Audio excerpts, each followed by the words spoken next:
living in the light.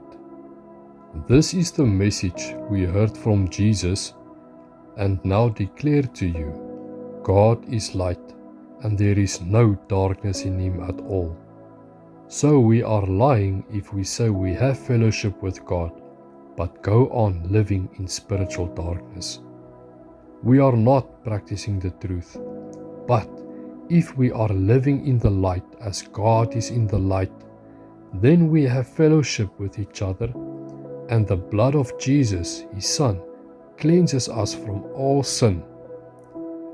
If we claim we have no sin, we are only fooling ourselves and not living in the truth. But if we confess our sins to him, he is faithful and just to forgive us our sins and to cleanse us from all wickedness. If we claim we have not sinned, we are calling God a liar and showing that his word has no place in our hearts.